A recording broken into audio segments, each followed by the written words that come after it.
Walk with me. Check out the view today. To my left, you got the ocean. To my right, if you can see way back there, snow-capped mountains. Blue sky, sun is out. California for you. Money. It's such a fascinating topic. I don't know if there's a more diverse conversation than money. Something that is at the core of everything, every day, in all of our lives.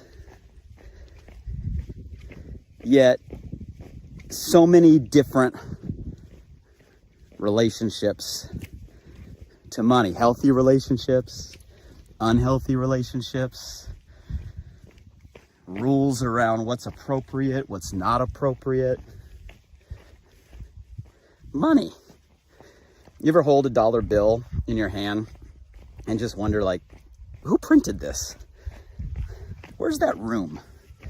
Who has a key to that? If they wanted to, could they just go in and print what they need?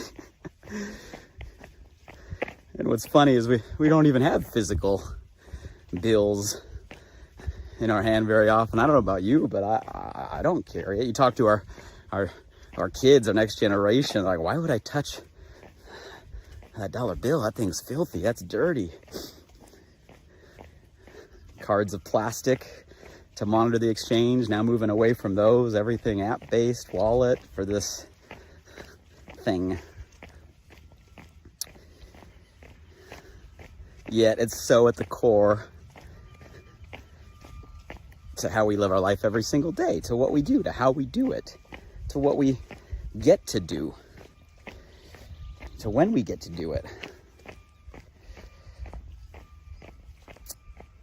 And our relationship with money ultimately determines how it shows up in our life every single day and to what extent it shows up. And I want to talk about that relationship and share a lesson that I got from a billionaire entrepreneur a little while back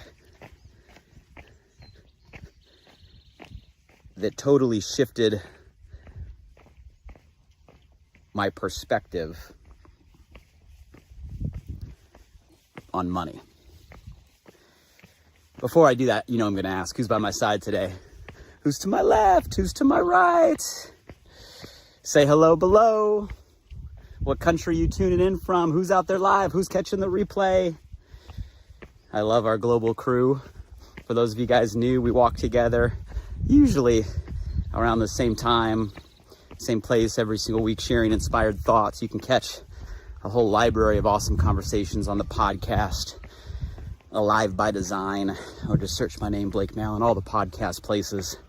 Subscribe, review. We've had some good ones. And I know today's topic is going to be relevant to every one of you, no matter where you are, what you're doing, the path you are on right now when it comes to money.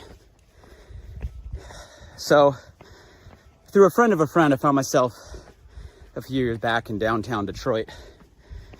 And what a crazy story of a city, right? The hub of the Industrial Revolution, at one time one of the most successful, prominent cities in the country, maybe even in the world, that went through complete devastation. Still today, you can drive down streets right outside Detroit. I just did this recently, and see just streets of abandoned houses just completely crumbling, nobody in them, streets and streets and streets of them.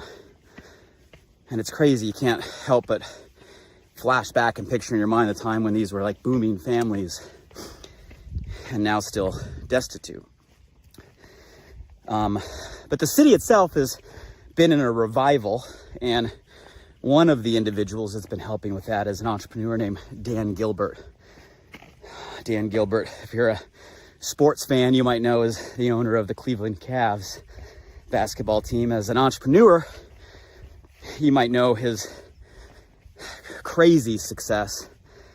As a consumer, you might know his company Quicken Loans, and now there's a family of companies under that empire. But what's interesting about Dan is he kind of took it upon himself and his team to revitalize downtown Detroit. And I had the privilege of actually getting a private tour of his offices, his headquarters, late one night. Side tangent story, I walked into his office, and right in the center of his personal office was this giant model replica of downtown Detroit, like to the T, like every building, street, light. And it was the whole downtown, and the only difference, everything was mirroring real life, the colors, the ratios, except for some of the tops of the buildings, what felt like maybe 2/3 of them were painted green. And I asked, well, why are these green? And he said, well, those are the ones we own.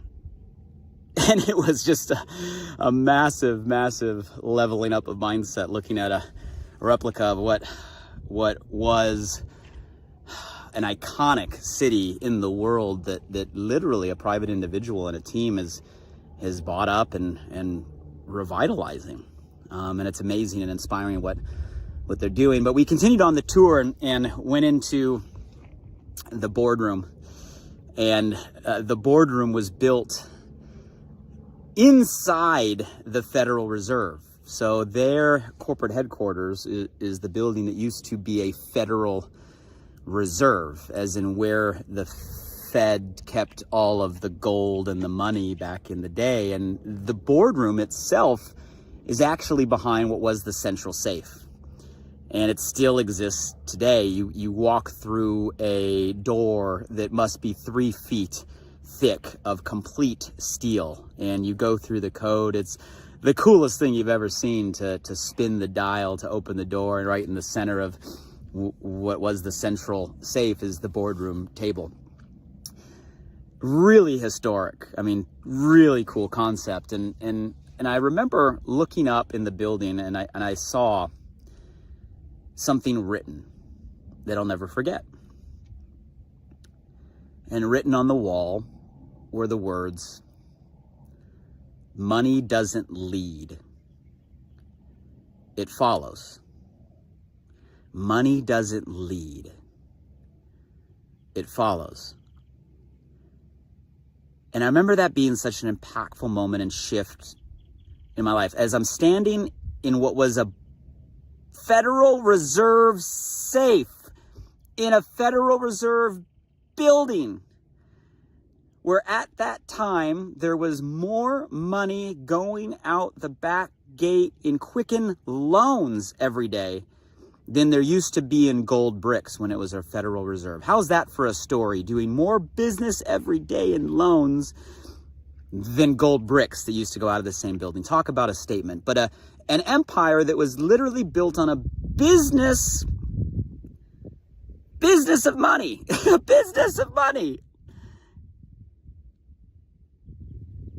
And written on the wall was the value statement, "Money doesn't lead, it follows." Because I'm a huge believer in intention. For those of us that have walked together, you know I'm a believer that intention matters. Intention is everything. How we show up, what we expect, the energy we bring determines our experience and dictates our outcome in everything. I don't think money is any different. I think the intention we bring to the topic is everything. It goes back to what's our relationship with money. If I were to ask you that right now, what's your relationship with money? How would you even answer the question? You know, I've been through seasons in my life where I've had it. I've been through seasons where I thought it would never end. I've been through seasons where I didn't. I've been through seasons where I felt like no matter what I did, I couldn't get it. Seasons of scarcity, chasing, seasons of abundance, flowing. And I'm sure if you reflect on your own life, there's been seasons where you've been on both sides of that coin, the up and down of the roller coaster. I think that's normal. And I remember a big shift I had when it came to my own belief system around money, where maybe in my younger years it was tied to things, and there's nothing wrong with that, right? Tied to access, tied to luxury, tied to a certain quality or standard of where you live and how you live, and there's nothing wrong with that, so don't misunderstand me. And then I went through a shift where I realized money is about so much more. For me, money means health more than anything. And it might sound funny that money means health, but in today's day and age, money provides access to quality foods, access to quality supplements. Money provides access to quality care. Heaven forbid we personally or a family member goes through health scares and health crises. Look, we've all been there. It's normal. It's a function of life. It's inevitable. And having the financial resources to get access to the best help, to me, is what matters. So to me, money is about health. To me, money is about freedom more than anything. Things are fun, but freedom of your time, freedom of your calendar, freedom of your creativity, freedom to pursue the things that you love and that light you up, right? About freedom. For me, money is about impact. And that's a huge shift, especially for those of you guys out there that maybe like me, there's a little part of you that feels weird wanting more when maybe you're grateful for what you have, right? Or maybe there's a part of you that feels, that you don't deserve the outrageous lifestyle that's possible that you see other people living today, right? We all have parts of us that hold us back, right? The what's the saying today? Imposter syndrome. It's like everybody has a little bit of imposter syndrome where you don't feel like you are enough, you have enough, right? You've become enough to maybe warrant the lifestyle that you see that can be possible. We all have a little bit of that.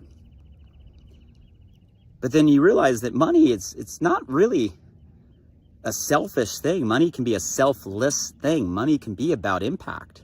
You have to have money. You have to have income in order to make an impact. The more money you have, the bigger of a platform you can build, the more of an audience you can reach, the more of an impact you can make, the more of a ripple you can create. That all takes money as a vehicle. Money doesn't have to be selfish. Money can be selfless. It's the old saying that money makes you more of what you are. And that's absolutely true. Money exposes who you are. Money amplifies who you are. Money magnifies who you are. And if you're true to yourself and you know yourself and you know what your intention is, then you shouldn't be afraid of having more. Having more just allows you to give more, to create more, to do more, to impact more. So it goes back to a relationship with money, and so many of us, we're stuck with a relationship that was given to us by our parents or our family members or our educators or people around us, and we're either lucky or we're not, whether their relationship was healthy or not, and we've adopted that as our own, never really auditing or reviewing what is our relationship, when at the end of the day, everything starts with an intention. What is the intention we bring to the conversation about money? And I go back to that saying on that wall, money doesn't lead, it follows. Because I think that summarizes it all so succinctly. There's nothing wrong with money. There's nothing wrong with wanting it. There's nothing wrong with having it. There's nothing wrong with desiring it. As long as you realize that that's not the focus, it's the outcome. When we say money doesn't lead, it follows what, right? Money follows you following something you're passionate about, putting passion first, putting something that excites you first, something that lights you up. Money follows purpose. What's purpose? Purpose is something that's greater than you. It's something that is about others. It's something that's serving others. It's creating an impact. Money is about purpose. It follows what? Value. Creating value for other people, creating value in someone's life, changing the way someone operates every day, no matter how big, no matter how small, but making it better in some way. And if we focus on those things, adding value to people's lives in some way every single day, following a purpose that makes an impact, following a passion that lights us up, if you focus on that and that is your intention and you stay in that lane, there's no way you can operate from a place of passion and purpose, excited, contagious, in a way that offers value to others and not have money flow. At least that's my belief. And so I wanted to have that conversation today because there is a paradox out there when it comes to money. And so often, especially now when there's conversation around recession and where it's going to go and all these fear-based conversations, it can trigger a scarcity mentality. And it can trick us in focusing on the wrong thing. It can trick us into focusing on holding on to what we have or the dollar coming in. And in my experience, if you chase the dollar, it always eludes you. And if it's about the dollar, even if you get it, you don't keep it. But if you realize that it's about something more, it's money doesn't lead, it follows. It's about a purpose, it's about a passion, it's about value, it's about impact, it's about serving, it's about contribution, it's about creation. It's about all of those things. If you focus there, money comes. And don't get me wrong, it's important. For the reasons that I shared in my life, to me, it's important for health, it's important for freedom, it's important for impact. And for you, maybe it's important for those, or maybe it's important for others, but I think it's important that you get clear on what your intention is, why it matters, so you have a healthy relationship, and then focus your energy every single day, your time, on something greater. And that's the paradox. By focusing on something greater, it comes. By focusing on it directly, it runs away. So I wanted to have that conversation with all of you today and challenge you that as we continue to go through this season, whatever winter season this is, whatever recession season this is or this not, and money is and will continue to be such a primary topic of conversation, and so it should be, don't get lost. And just remember that sign that I saw in that boardroom. Money doesn't lead, it follows. Let me know your thoughts below. Let me know what your intentions are. Let me know what you're pursuing. Leave some comments if there's someone that came to your mind or your heart on today's conversation. Please share them with them. It's a gift. Until the next time we walk together, I hope all of you have an amazing week. I hope all of you focus on something that's greater, something that serves, something that makes an impact. And through that, you get all the abundance that's possible and all the abundance you deserve.